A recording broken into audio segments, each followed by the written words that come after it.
Oke, assalamualaikum warahmatullahi wabarakatuh. Selamat siang semuanya, Selamat berjumpa lagi dengan Pak Hari dan Pak Anton. dalam pelajaran seni budaya. Seni. Salam Otak otak kanan. Oke, kali ini kita akan membahas soal ujian, tapi tepatnya ujian remedial gitu ya Pak Anton ya. Ya, ujian remedial buat anak kelas 10 11 ya Pak. Untuk kelas 10 dan kelas 11. Jadi saya harap dan Pak Anton harap kalian tetap stay tune di video ini karena memang pertanyaannya nanti akan muncul Di penjelasan yang akan kami berdua sampaikan. Oke, tanpa berlama-lama mungkin kita akan bahas nih Pak Anton. Tapi sebelum dibahas nih, kayaknya kita diundi dulu. Siapa yang mau jelasin? siapa yang dulu ya? Ya, Oke. gilirannya kayak siap ya. Oke, Anak-anak siap. lihat ya saksinya ya. Ya. Oke, Nah, saya menang. Pak Anton yang menang ternyata. Oke, berarti saya mulai dulu bertanya Pak Ari. Ini Pak Ari, kalau buat kira-kira nih anak-anak nih dalam tingkatan dasar nih, apa sih yang perlu dipelajari, terutama khususnya untuk mereka-mereka yang pengen tahu nih, untuk lebih bisa memahami tentang seni rupa. Oke, kalau gitu sih jawabannya sebenarnya gampang Pak Anton. Pertama, sebelum kita belajar seni kita harus tahu dulu gitu kan, apa sih seni gitu, terbuat dari apa, bagaimana caranya. Di dalam seni itu terutama seni rupa ya, ada apa aja. Untuk bahas itu terminologinya biasanya kita kenal dengan istilah unsur. Ada unsur seni rupa, ada prinsip seni rupa. Mirip nih gitu kan, cuma dua-duanya beda. Kalau di prinsip seni itu biasanya ada orang menyebutkan, ada yang bilang komposisi, ada yang juga menyebutkan elemen-elemen seni atau desain. Ketiganya sama nih, elemen, prinsip, dan komposisi itu sama.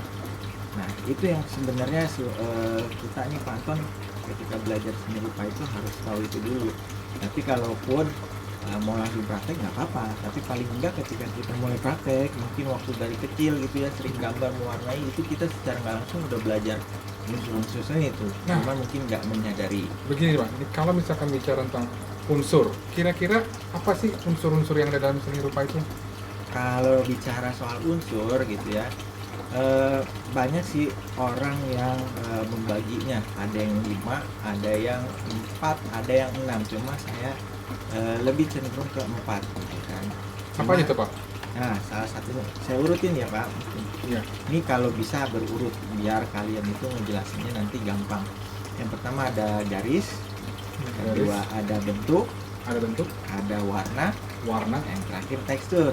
tekstur. Nah, cuma ada yang pakai 5 gitu Pak Anton. Apa lagi apa tuh? Kalau 5 biasanya sebelum garis itu ada titik. Titik. Nah, Oh. ada juga yang 6.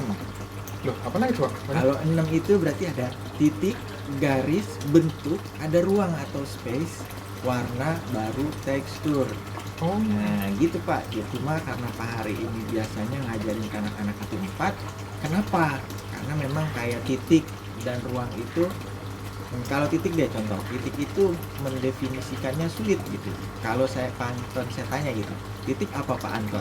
titik itu akhir kalimat Pak, dikasih titik. Iya, itu kalau di Bener nggak? pelajaran bahasa gitu ya. Tapi paling nggak kita jelasinnya susah, titik itu apa ya? Akhirnya akan terjebak gitu. Oh titik tuh, ya titik Pak, gitu kan. Jadi susah didefinisikan. Sedangkan ruang itu bentuk pengembangan dari bukan bentuk, tapi pengembangan dari bentuk. Dari bentuk itu karena ada ukuran tertentu, maka jadilah ruang. Perbedaannya nanti ketika kita bicara area seni rupa 2 dimensi dan 3 dimensi. Oh gitu. Gitu. Kalau misalkan contoh Pak nih, baju saya nih Pak. Ini baju saya nih kalau Sama di nih, unsurnya. bajunya Ya, kotak-kotak. ya unsurnya gimana Pak? Kalau baju saya Pak, baju saya unsurnya. Ya kalau unsurnya banyak kan, ya baju kita kan sama nih kotak-kotak. Ya unsurnya didominasi oleh garis gitu ya. Garis terutama bentuk-bentuk garis menjadi bentuknya bentuk geometris ya, karena di situ ada persegi gitu ya, yang punya katakanlah dimensi sisi kali sisi gitu kan. Jadi perpotongan dari 2 garis atau lebih. Nah kalau ngomongin persegi kan Pak Anton, itu kan perpotongan dari 2 garis horizontal yang berpotongan dengan 2 garis vertikal. Oh, Nah, kecenderungannya sama nih karena kita pakai kotak-kotak gitu kan, media motif geometris. cenderung simetris gitu, sama sisi kanan dan kiri. Berarti tadi kalau misalkan warna itu tadi ya, ini warna baju saya itu gitu ya, kan? Ya, Biru gitu ya. gitu. Dominannya itu kita ini cenderung warna-warna yang kalem, gelap gitu ya. Oh, Jadi ada hijau, Pantone mungkin warnanya biru gitu. oh gitu. Nah, terus kalau misalkan ini Pak, itu tadi udah terkait dengan unsur. Terus pasti kan akan ada ketika unsur itu akan jadi sebuah karya. Ya, Nah, kalau nggak salah nih, saya pernah dengar Pak ya, kalau karya musik, jadi kebiasaan musik nih, karya seni rupa itu ada yang digambar, ada yang dipatung. Nah, itu maksudnya gimana tuh Pak mendefinisikannya? oh kalau itu menggambar kita biasanya menggolongkan ke dalam karya seni rupa 2 dimensi, Pantone. 2 dimensi ya? Ya, kalau patung itu 3 dimensi. Kenapa 2 dimensi? Bedanya 2 dimensi dan 3 dimensi apa? Eh, bedanya begini, kalau kita bicara misalnya Pak Hari pinjam istilah yang ada di pelajaran matematik nih ya. Kalau di matematika itu kita mengenal adanya matematika dan fisika, MIPA lah ya. Itu biasanya cenderung kenal dengan istilahnya ukuran dan satuan. Nah, 2 dimensi itu punya kecenderungan ukuran dan satuannya itu berdasarkan 2 ukuran yang berbeda. Yang tadi saya bilang misalnya persegi itu ya sisi kali sisi gitu kan. Kalau persegi panjang kali lebar. Jadi ada 2 ukuran, ukuran panjang dikali ukuran lebar.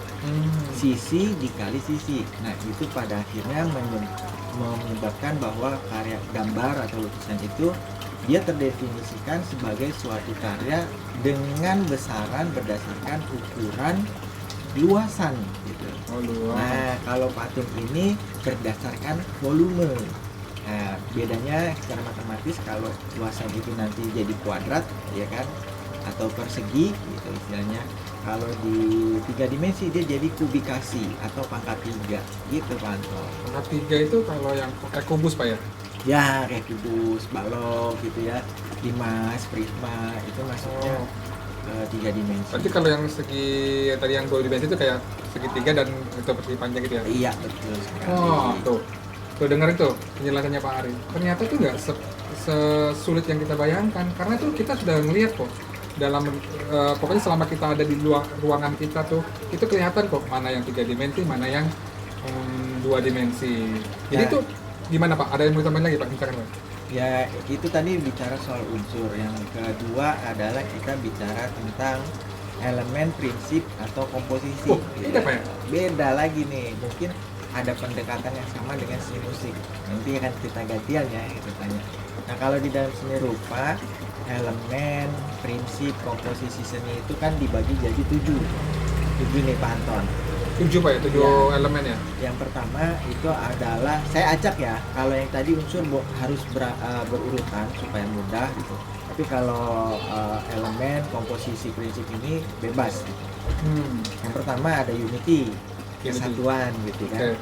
Yang kedua ada harmoni atau keselarasan. Yang ketiga itu ada keseimbangan, balancing gitu ya. Yang keempat ada proporsi atau kepantasan atau besar kecil ukurannya ya. Yang kelima itu ada emphasis, point of interest atau aksentuasi itu sama. Yang keenam ada namanya kontras atau gelap terang gitu. Yang ketujuh ada ritme. Nah, gradasi ini bisa masuk ke gelap terang gitu kan. Yang 7 terakhir itu ritme atau irama. Nah, mungkin ini pendekatannya mirip gitu ya sama di musik, cuma mungkin beda istilah gitu, Pantone. Jadi selain unsur kita harus tahu elemen, prinsip, komposisi dari seni rupa. Oke, kalau misalkan bicara komposisi dan bicara komposisi nah Pak, itu bicaranya seperti contohnya kayak gimana kalau bicara komposisi?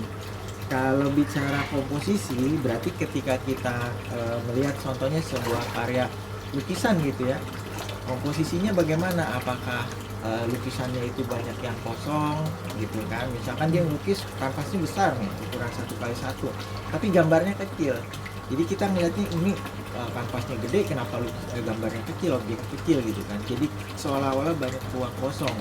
Nah, itu balik lagi gimana kita melihat itu komposisinya baik apa enggak? Kira-kira kayaknya kekecilan nih gitu. Logikanya kayak kalian mau nempel karya gitu ya, ruangannya gede tapi kalian bikin lukisan ternyata kecil, ternyata nggak enak gitu, kurang gede gitu, kira-kira kayak gitu. Berarti komposisi bisa dilihat berdasarkan unsur atau elemennya, misalkan. Bisa. Kalau tadi kan Bapak cerita tentang ruang tadi ya, Ya, tentang ada yang space-nya tadi. Kalau misalkan dilihat dari warna bisa nggak warna komposisinya gitu Pak? dari warna bisa gitu. Nah, kalau dari warna ini kita bisa lihat kecenderungannya. Karena warna itu punya skema yang banyak banget gitu ya. Ada yang warna kalem, warna terang, warna gelap gitu kan.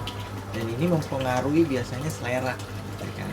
Feeling atau taste atau emosi kita gitu.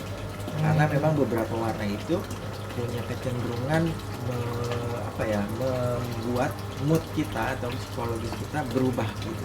Berarti sama dong dengan yang tadi Bapak bilang gradasi ya? Warna, gelap, terang, gradasi. Oh. Sama nggak sih? Atau beda? Beda? Beda sih Pak, kalau warna kan memang kita bicara warna gitu, ada merah, kuning, hijau dan lain sebagainya. Tapi kalau gradasi ini perpindahan sebenarnya, atau pergeseran atau perubahan dari merah, misalkan dia berubah menjadi kuning, itu ada prosesnya. Dari merah gelap katanya, merah terang, orange kekuningan, kuning, lama-lama kuning murni kayak gitu. Itu gradasi. Jadi dia punya urutan, punya intensitas gitu ya, dari gelap ke terang gitu Pak Anton. Waduh, bicara soal itu banyak banget yang bisa dibahas Pak ya. Iya. Nah mungkin ini sesi saya pertama ya, tapi ini ada kedekatannya sebenarnya. Saya juga penasaran sebenarnya sama seni musik nih Pak Anton. Kalau saya di musik itu masih nggak paham lah istilahnya.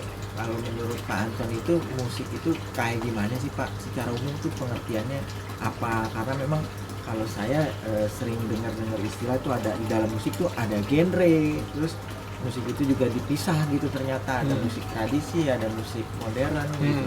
Nah itu penjelasannya gimana tuh Pak Anton? Kalau musik itu sebenarnya sih cuman bunyi ya, bunyi yang didesain atau diatur menjadi sebuah, kalau umumnya kita kenal dengan sekarang namanya lagu, atau misalkan kalau misalnya Pak Ari tadi bilang tentang genre, itu sih lebih ke arah kayak style atau gaya bermainnya ya. Kita semua pasti tahu lah kalau yang dibilang dengan namanya style musik. Kalau misalkan teman-teman yang pernah dengar lagu-lagu pop, lagu-lagu rock, nah karakteristiknya itu yang muncul, itulah yang disebut dengan genre atau style tadi. Tapi kalau bicara tentang musik itu nggak jauh beda Pak dengan seni rupa, itu punya unsur juga. Nah unsurnya inilah yang nanti akan menjadi landasan untuk pengembangan sampai nanti ke tahap yang Bapak bilang tadi, komposisi. Nah itu ada kesamaan nggak tuh Pak, komposisi iya, sangat. di seni musik dan seni rupa? Istilahnya apakah ada yang beda? Kalau kayak tadi kan ada unity gitu, ada harmoni, ada ritme itu pasti sama karena ada di musik terkena ada ritme gitu ya, iya. Irama. Nah apa yang kira-kira beda tuh Pak? Kalau menurut saya sih terminologinya mungkin penggunaan kata-katanya sama ya, penggunaan katanya ya. Cuman mungkin hasil bentuknya itu berbeda, yang satu bentuknya lebih ke audio, yang satu lagi lebih ke visual. Tapi kalau misalkan untuk unsur-unsurnya tuh kalau di musik itu yang umum itu hanya dua. Bunyi yang maksudnya pitch itu naik dan turunnya, dan juga satunya lagi adalah ritme. Nah itu dasarnya, basicnya. Tapi banyak juga pengembangan-pengembangan lainnya. Contoh misalkan gini, kalau kita melihat sebuah musik itu dibagi menjadi dua. Tadi saya bilang berdasarnya kalau umumnya orang mendengarnya melodi, bilangnya melodi. Tapi sebenarnya lebih tepatnya sih lebih ke arah nadanya itu sendiri. Nada, lalu pengembangannya bisa menjadi sebuah tangga nada yang biasanya dikenal dengan do, re, mi, fa, sol, la, si, do. Itu bisa juga berubah menjadi sebuah interval, jarak nada. Bisa do ke mi, do ke re, do ke fa. Nah satu lagi bisa berupa harmonisasi atau akord misalkan. Nah sebentar ya, ada iklan. Nah, ada yang lewat dulu nih. Iya, kita lewat dulu. Kita pur dulu. Iya. Kita pur sampai sepanjang apa ini? Itu dia. Tuh habis juga kan. Oke. Nah itu bunyi. Tadi itu bunyi. Oke. Konteksnya itu bunyi. Nah musik itu salah satu cabang yang mempelajari tentang bunyi. Nah sesudah itu ritme. Ritme itu dibagi mengelompokkan jadi beberapa lagi. Ritme itu ada yang bisa menjadi sebuah style. Contoh misalkan durasi not. Misalkan contoh not panjang, not pendek. Yang biasanya orang tuh kenal dengan nama minim, crochet, semi breve, terus quaver, demi quaver, banyak lah istilahnya. Nah itu berdasarkan jumlah lamanya not itu dimainkan. Nah ada juga nanti yang bisa berupa tanda birama, Misalkan gini Pak Ari, lagu Burung Kakatua biramanya berapa? Nah, terus misalkan lagu daerah yang Ada tuh yang mirip Pak. Ya. Burung Kakatua. Oh, Topi Saya Bundar. Burung Kakatua dan Topi Saya Bundar melodinya sama, tapi jangan disama-samakan. Kenapa? Kenapa tuh? Karena gini, kalau kita harus lihat gimana lagu itu bisa eksis lebih awal. Itu yang namanya. Contoh Oh. misalkan gini, kalau kita bicara tentang musik tradisi, orang-orang pasti tahu Burung Kakatua itu adalah suatu lagu tradisi. Nah, tapi kalau misalkan dibalik lagi, Topi Saya Bundar itu bukan lagu tradisi, tapi lebih lagu pop anak-anak, lagu anak-anak lah ya, yang menciptakan untuk bunyi melodinya kebetulan bunyinya sama. Nah, tapi bagaimana kita bisa melihat lagunya itu merupakan lagu awal atau tidak? Ya berarti kita harus tahu siapa dulu yang mulai start. Nah, jadi itu hubungannya erat dengan yang namanya komposisi atau aransemen. Jadi suatu lagu yang diciptakan lebih awal itu disebut komposisi. Oh, gitu. Berarti Gimana? kalau misalkan kayak gitu bisa juga ada perklasifikasian dong Pak. Misalkan musik ini sampai juga apa namanya cara menunjukkan performanya atau pertunjukannya itu berarti beda ya. Ya, lebih tepatnya sih bunyinya ya. Hmm. Kita nggak membicarakan teksnya. Burung Kakatua, Topi Saya Bundar kan itu kan konotasinya lebih identik dengan teks kan. Kita melihatnya teksnya. Tapi jangan lihat itu bukan merupakan unsur musik. Teks itu bukan unsur musik. Oh gitu. Iya, yang merupakan unsur musik itu Bunyinya ya. bunyinya tadi, bunyinya, ritmenya. Nah, ada lagi elemen-elemen tambahan. Contoh Apa tuh, Pak? tempo, Oh. dinamika, seperti itu Pak.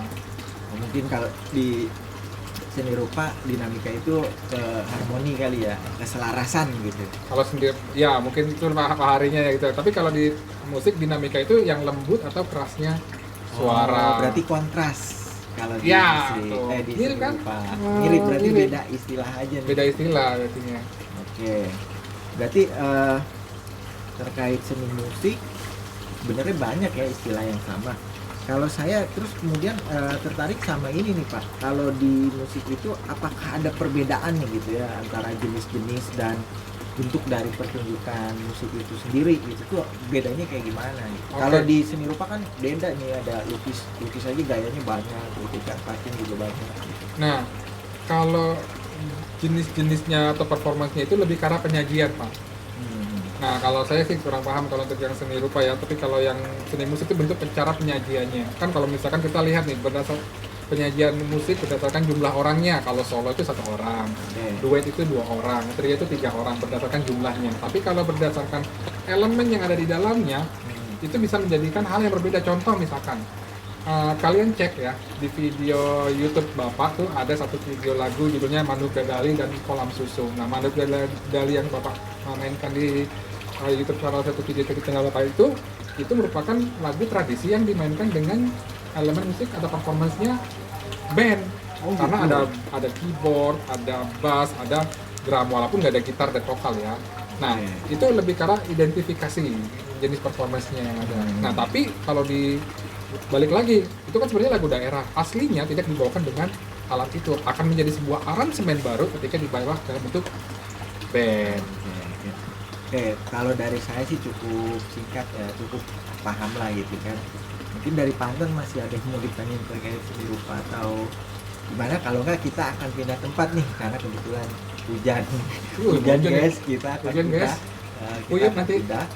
Nah, karena lumayan nih agak-agak kenceng gitu ya hujannya. Udah mulai berasa Pak itunya, gerimisnya. Waduh, Oke, kenceng Pak. mungkin kalau belum ada penjelasan dari Panten, kita pindah dulu. Oke, kita pindah dulu ke tempat yang lebih aman dan nyaman. Oke. Panten, silakan masuk Panten. Oh ya Pak, ya, kasih Pak. Nah, Aduh. guys, setelah tadi kita hujan-hujanan di bawah, nah sekarang kita masuk lanjut ke sesi kedua gitu ya. Kita mau bahas tentang seni rupa dan seni musik, lanjutan yang tadi. Oke, Pak Anton, mungkin seperti biasa nggak perlu berlama-lama, kita mau bahas kalau tadi dari Pak Hari dulu di seni rupa, sekarang gantian ya. Nggak sulit lagi nih Pak? Hah? Nggak usah? Enggak, oke. Mungkin sekarang dari sesinya Pak Hari. Nah sebenarnya kalau dari seni musik ini saya punya satu pertanyaan tadi sebenarnya sih kayaknya udah gitu kan, tapi kayak saya masih kurang jelas gitu kan. Perbedaan nih Pak penjelasannya tentang istilah atau terminologi dari aransemen dan komposisi di musik itu kayak gimana Pak? Nah, tadi itu kan teksnya perbedaan musik dan komposisi lewat lagu tadi Pak ya. Iya. Lagu Burung Kakatua dan Topi Saya Bundar. Jadi gini, kalau dalam sisi aransemen dan komposisi, namanya juga komposisi ya. Kalau dalam art kan kalau komposisi itu kan tadi kalau saya dengar tuh perpaduan warna lah, adalah bentuk yang tadi Pak Hari jelasin. Nah, semoga teman-teman anak-anak dengar ya tadi penjelasan Pak Hari. Nah, kalau di sisi musik, komposisi itu adalah mencampurkan, tapi konteksnya ini murni dalam artian belum mengcopy atau mengambil dari karyanya orang lain. Jadi bicara tentang komposisi, karenanya ada kemurnian, misalnya bicara tentang murni, yang dibilang 100% murni itu sudah susah kali ya Pak sekarang. Karena sudah begitu banyaknya orang sudah berusaha untuk mencari suatu hal yang mungkin terbaru lah. Tapi tetap saja namanya influence ataupun yang lain pasti tetap ada. Tapi intinya kalau dalam sisi musik, komposisi itu sesuatu hal atau musik yang diciptakan dari suatu hal yang baru.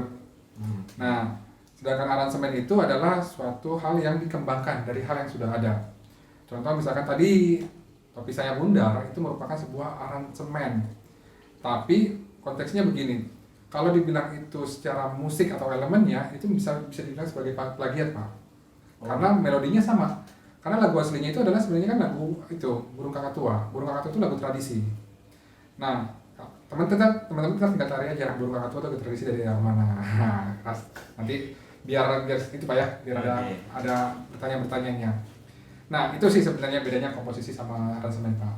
Oh gitu. Jadi lumayan signifikan lah antara kalau yang satu belum ada atau mungkin memang bukan belum ada sih, tadi bener Pak Anton, sekarang seni itu hampir semuanya udah ada ya Pak Anton. Iya.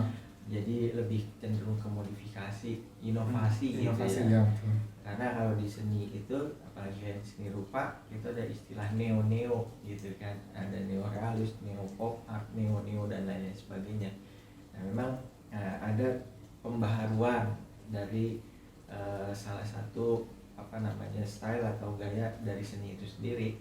Cuman bisa dibilang baru itu ya susah gitu, karena memang pasti ada satu unsur yang diambil dari mana secara nggak langsung ataupun tidak langsung. Padahal mungkin senimannya atau musisinya itu dia nggak ada niatan atau memang nggak ngambil dari mana-mana, tapi memang ada orang yang mengamati, oh lagu ini mirip sama ini gitu kan, komposisi ini sama musik ini sama. Memang akan ada seperti itu. Cuma kalau dari penjelasan dari Pak Anton, komposisi itu lebih cenderung ke sana, mengkompos gitu ya. Ketika mau mengkomposisikan menjadi satu lagu itu butuh apa aja kan gitu kan. Elemen-elemennya disusun jadi satu. Kalau aransemen ini cenderung udah ada, dimodifikasi gitu Pak Anton ya. Betul banget. Tanpa menghilangkan unsur aslinya atau melodi aslinya. Jadi orang tetap tahu gitu ya, misalnya ini lagu pelangi-pelangi sebenarnya gitu kan, di aransemen jadi style mungkin yang baru, jadi dangdut, jadi apa gitu kan. Nah, kalau komposisi ini membuat seolah-olah baru gitu kan, nggak lagu pelangi itu versinya berbeda, bener-bener dia bicara tentang pelangi tapi lagunya bukan liriknya bukan pelangi gitu bukan, kan. Jadi bukan cuma liriknya aja tapi lebih ke melodinya, melodi utama. Jadi kalau teman-teman tahu lagu-lagu Senin, Selasa, Rabu, Kamis, itu melodi kan do mi mi re do mi sol sol fa mi mi re mi fa sol la sol fa mi re do. Nah kalau ada bunyi lagu yang seperti itu, nah itu disebut dengan plagiarisme. Ya karena mengambil unsur melodinya. Cuman sekarang ada sisi ambigunya Pak. Ambigunya gini, karena orang tuh sekarang lebih toksik sama yang namanya lirik gitu loh. Jadi kalau dibilang liriknya berbeda tapi nadanya sama, dibilang kadang-kadang lagunya berbeda. Jadi konteksnya musik itu unsurnya itu tidak mengenal yang namanya lirik. Lirik itu cuma modal atau teknik bantuan saja untuk memperkuat lagu tersebut. Pemanis nggak tuh? Bisa dibilang pemanis atau enggak? Pemanis ya, karena gini kan, kalau bahasa musik itu kan universal ya Pak ya. Orang interpretasinya akan banyak, yang dibilang aku itu siapa, aku itu saya atau keluarga kita atau apa gitu, konteksnya banyak sebenarnya. Jadi gimana caranya orang bisa menginterpretasikan satu karya, bisa lewat bahasa, atau lewat kata-kata lah ya. Tapi intinya unsur musik tidak mengenal yang namanya lirik. Oke, cukup jelas sih. Walaupun pasti agak pusing ya. Pastilah kaget gitu kan. Wah, ternyata musik kayak gitu ya. Sama pasti di seni rupa juga ada istilahnya. Nah, yang kedua, pertanyaan saya itu terkait pengelompokan nih Pak. Kalau di musik itu berdasarkan alat musik gitu ya, pengelompokan alat musik itu dibagi atas berapa sih Pak? Jadi berapa? Apakah ada pengelompokan berdasarkan jenis? Apakah pengelompokan berdasarkan fungsi dan lain sebagainya ada? Gimana? Kalau bagiannya itu ada dibagi bisa menjadi 3. Pertama itu bisa berdasarkan sumber suaranya. Nah, sumber suaranya itu apa? Apakah dari dawai, ataukah sumber suaranya itu dari alat itu sendiri, atau dari elektrik atau listrik. Nah, kadang-kadang ada salah kaprah kalau melihat orang lihat gitar elektrik. Gitar elektrik itu bukan chordofon atau bukan alat musik yang sumber suaranya dari senar itu sendiri, tapi dia menggunakan alat bantu yaitu listrik tadi. Ini masuknya ke jenis atau apa? Ini sumber suaranya, berdasarkan sumber suaranya. Nah, jenisnya ini itu kan tadi saya bilang bisa berdasarkan sumber suaranya yang pertama tadi. Nah, mungkin kelas 10 sudah belajar. Nah, untuk yang 11 nih saya ulangi lagi, itu ada yang namanya chordofon, membranofon, itu seperti drum yang diselaputin, ada selaputnya, idiofon, alat musik itu sendiri, aerofon yang ditiup, pokoknya air. Sama Pak, ya. Suara kita nih bernyanyi itu aerofon, jangan salah. Iya. Aerofon, itu termasuk aerofon suara kita, karena kita perlu yang namanya udara atau angin yang dihembuskan, makanya terjadi suara tadi.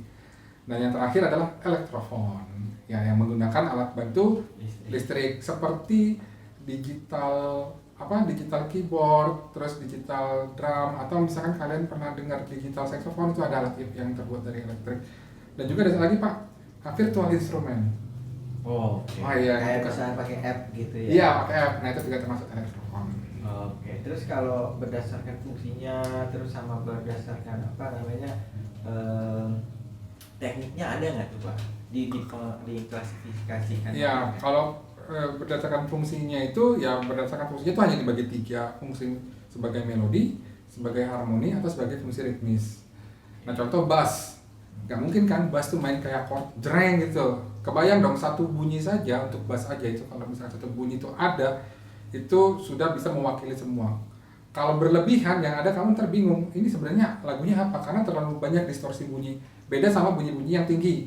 Kalau misalnya kita kenal dengan namanya harmoni, kita chord jreng gitu, jadi bunyinya enak karena bunyi nada tinggi. Kalau bunyi nada tinggi itu, medium ke tinggi itu kalau didengarin secara bersamaan, itu lebih gampang tercerna di telinga, karena telinga kita itu bukan telinga yang memang didesain untuk mendengar suara-suara yang rendah.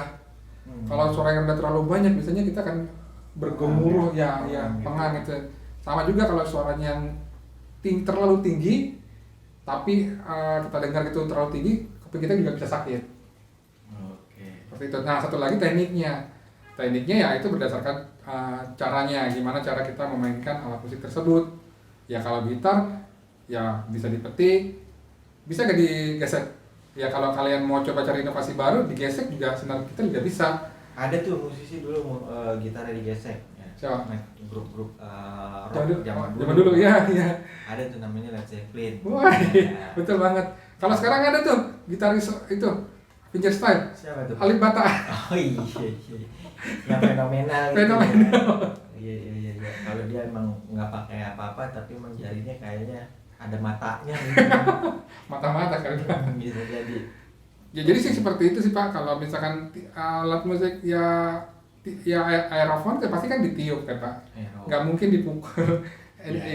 Logisnya seperti itu. Sama seperti ada yang unik nih.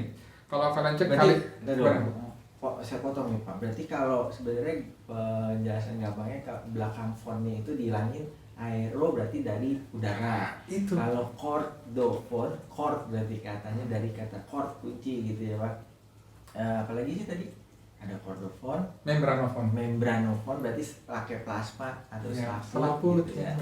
Idenya tuh. Nah, berarti sebenarnya untuk memahami pengklasifikasian ini tinggal lihat istilah itu tadi. Langsung begitu dijelasin banget nih.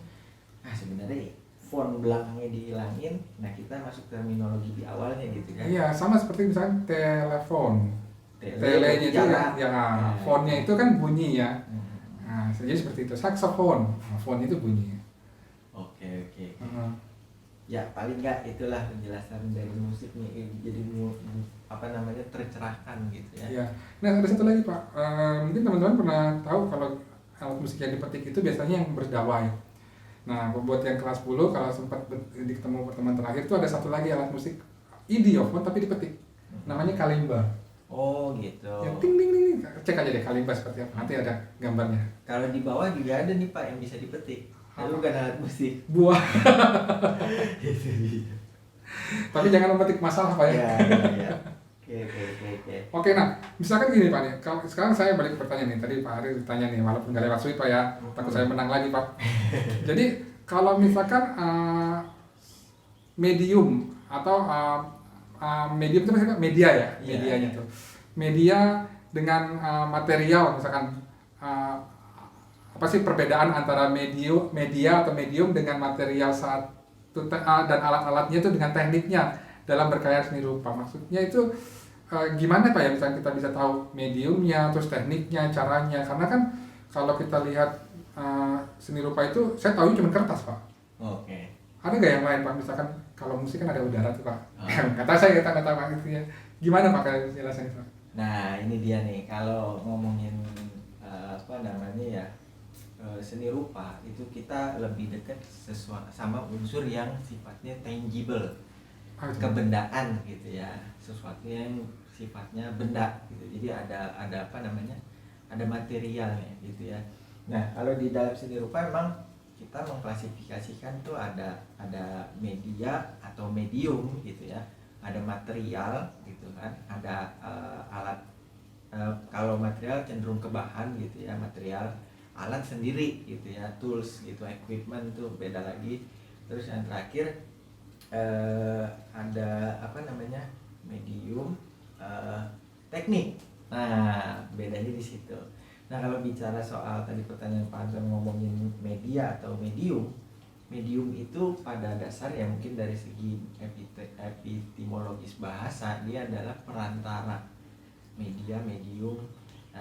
Mediumnya suara itu ya udara sebenarnya gitu, karena apa, cepat rambat udara kan tuh ada tuh kalau di pelajaran fisika gitu ya, ada yang namanya gelombang atau getaran. Nah dia butuh supaya suara dari jarak sekian nyampe ke kita, dia membutuhkan perantara kan. Ya, betul. Nah perantaranya itu udara.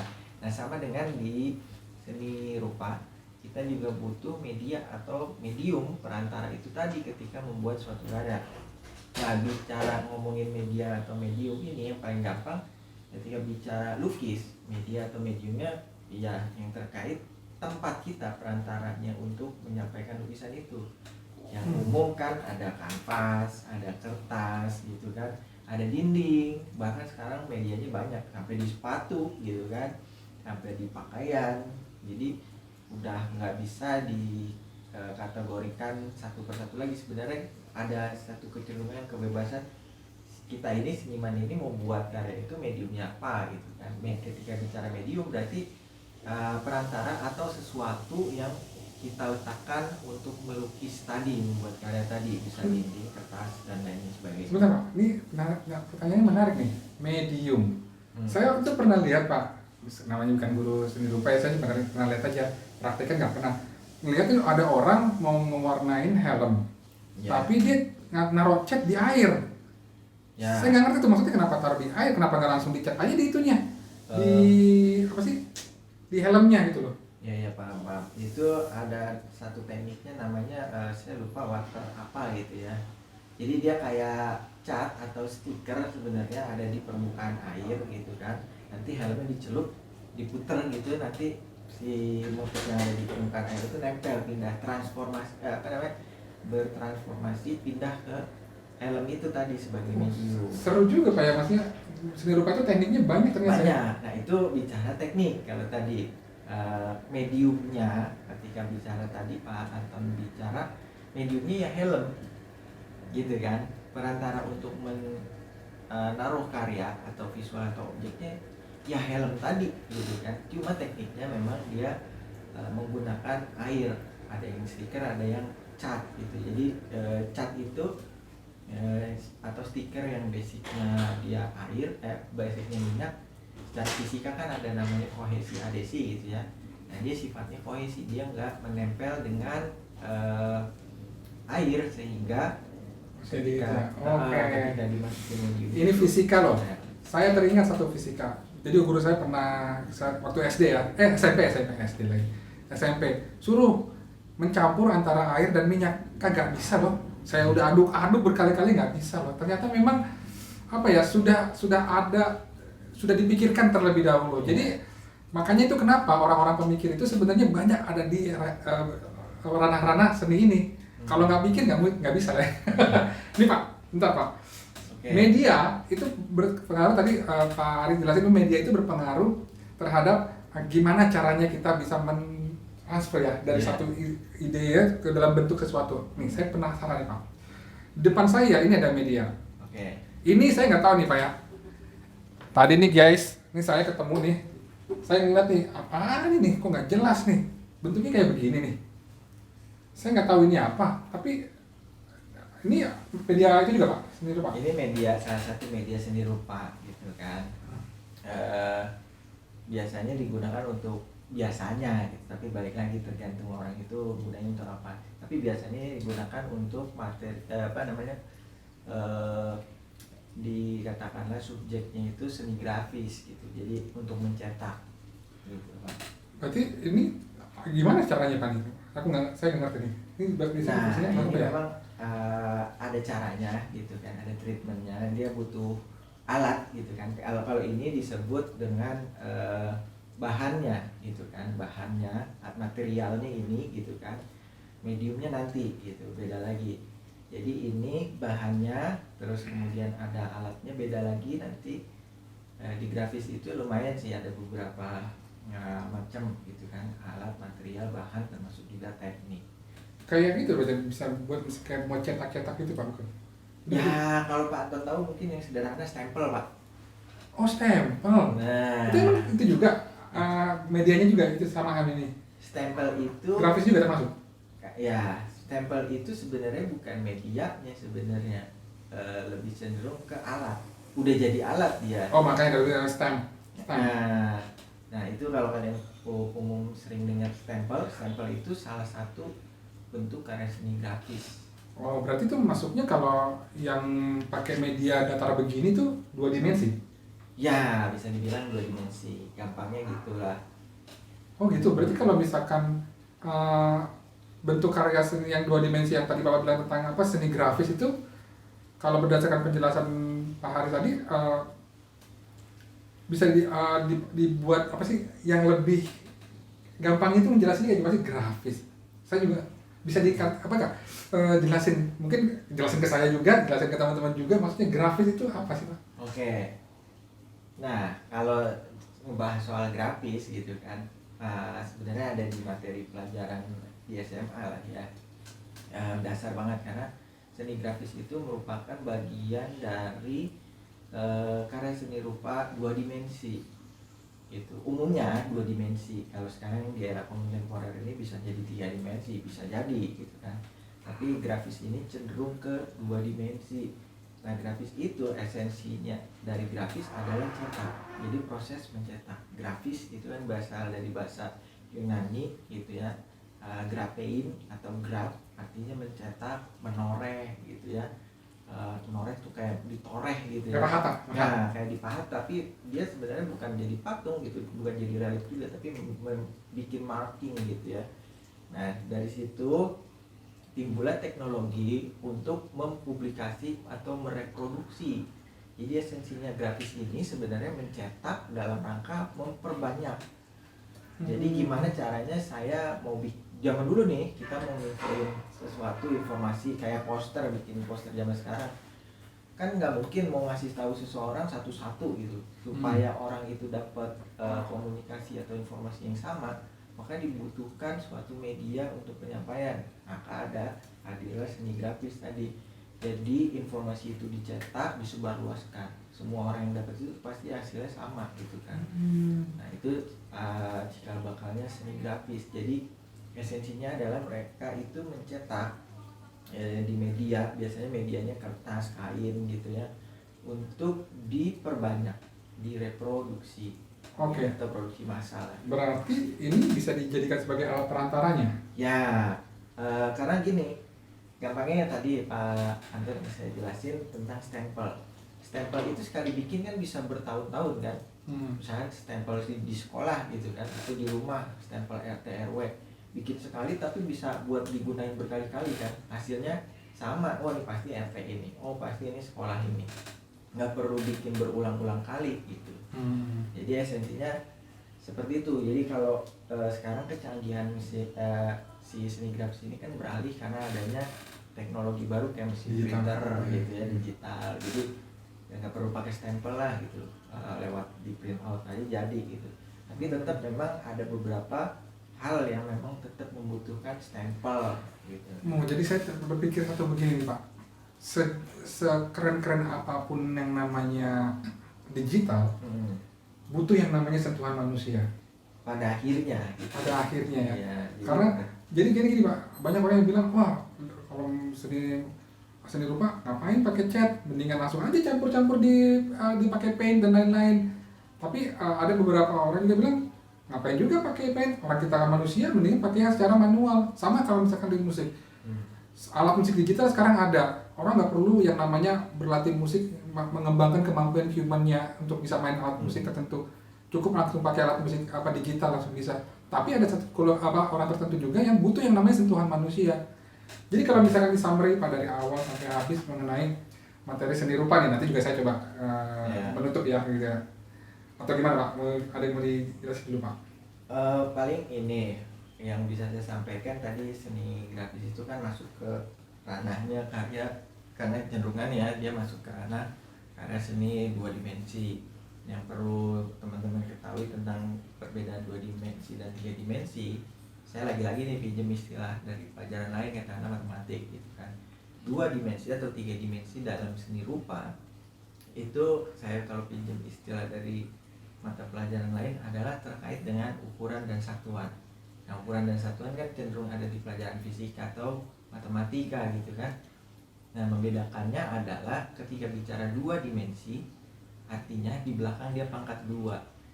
Nah, kalau pangkat 2 pengertiannya adalah berdasarkan luasan. Apapun bentuknya itu pasti dia berdasarkan luasan yang dihitung atau yang dilihat. Kalau 3 dimensi berarti berdasarkan volume atau kubikasi. Artinya kalau di matematikain gitu ya, matematisnya adalah pangkat 3 atau kubik gitu ya. Jadi suatu karya yang punya perhitungan hasilnya kubikasi gitu kan, atau pangkat 3 tadi, panjang kali lebar kali tinggi, artinya menjadi suatu punya volume, berarti dia cenderung ke 3 dimensi.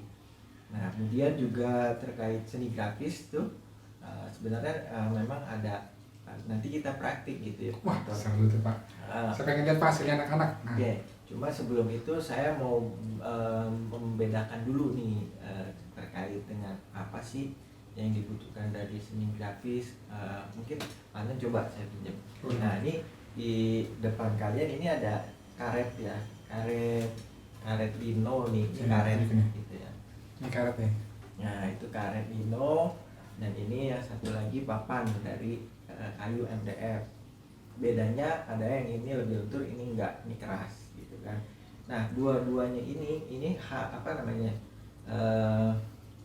Bahan yang paling umum bisa ditemukan di pasaran, gitu kan. Ada yang namanya karet linoleum, ada yang namanya papan kayu MDF.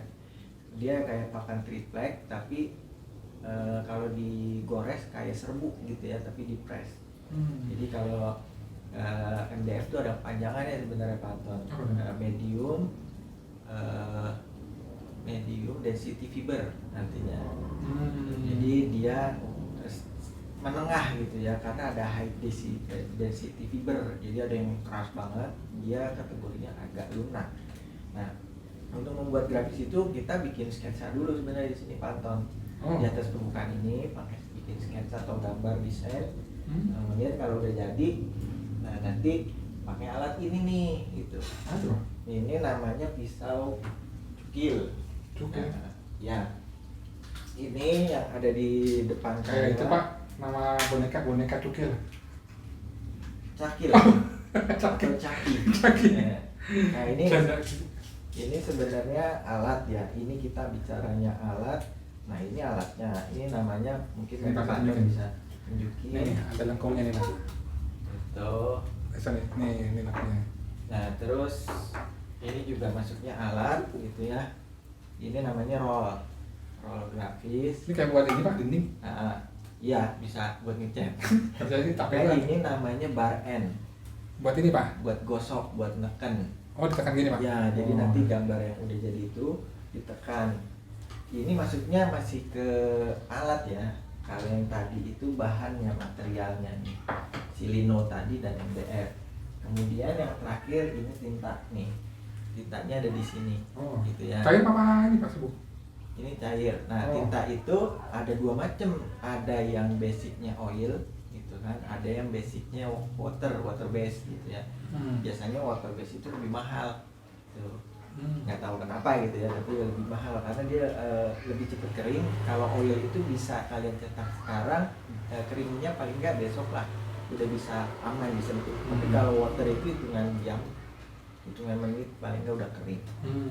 Nah ini terkait ini masih bahan gitu kan. Nah terus secara teknik si grafis ini salah satu seni yang lumayan banyak Pak tekniknya.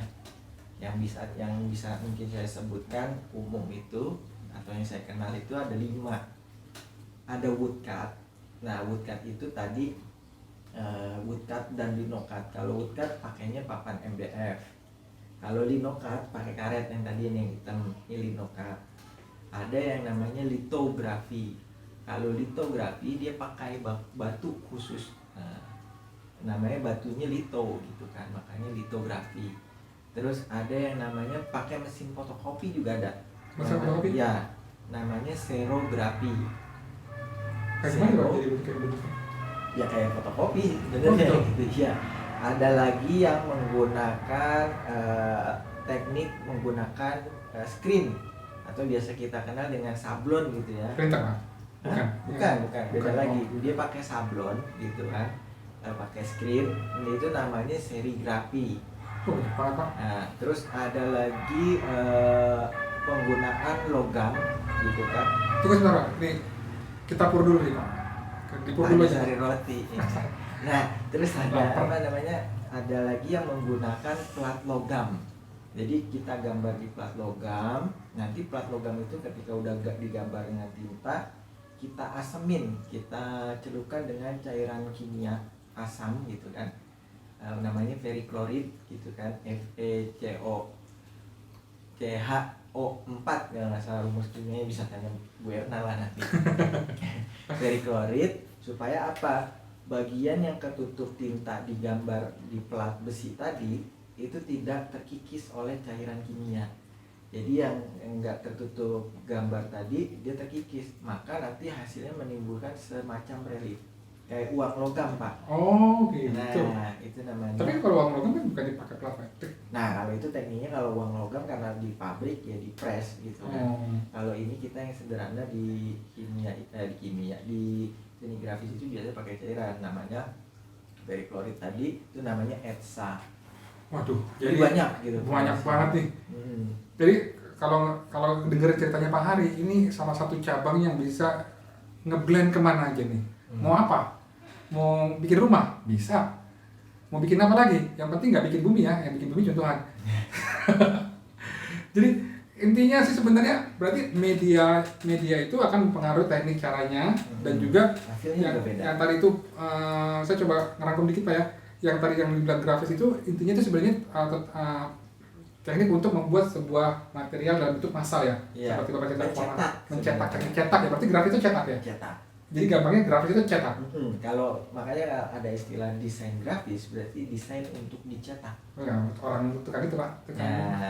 Kalau kalian desainer grafis, tugas kalian adalah sekedar mendesain. Gitu ya, sebenarnya ya. Tapi kalau untuk mencetaknya itu bukan bagian dari desainernya, tapi udah orang di lapangan atau grafernya gitu kan. Jadi emang beda nih. Jadi kalian ketika bicara desain grafis ya kerjaan kalian mendesain gitu, merancang, bikin rancangan untuk dicetak gitu kan. Ada desain grafis dibutuhkan, desain grafis di majalah, berarti kalian sebagai seorang yang merancang untuk visual yang akan dicetak. Visualnya kan? Ya, baik di media elektronik ataupun media cetak. Intinya memang untuk dicetak gitu. Jadi saya ingat dulu tuh ada apa sih yang alat rekaman musik tuh yang namanya gramafon, gramafon dulu Pak, yang pita dengan hitam besar tuh, yang alatnya pakai itu ada corongnya itu. Iya. Nah itu juga sama, itu dibutuhkan, difungsikan juga untuk itu, memasalkan sebuah karya supaya nggak terlalu dibuat ulang lagi dan capek. Nah, jadi intinya sih sebenarnya dari cakupan bahasan kita yang sesi yang pertama dan sesi kedua itu membahas semua materi yang kira-kira anak-anak nanti akan jawab dalam jawaban untuk soal-soal remedial. Untuk itunya penulisannya gimana Pak? Untuk teknis penulisannya seperti apa? Oke, untuk remedial ini nanti kalian bisa cek di kolom deskripsi ya, tapi jangan lupa kalian harus subscribe. Gunanya buat apa Pak? Subscribe sebagai bukti bahwa kalian ada di YouTube channel itu. Intinya sebenarnya gini, untuk mensupport material pembelajaran kedepannya kita akan melalui YouTube channel Pak Hari dan Pak Anton.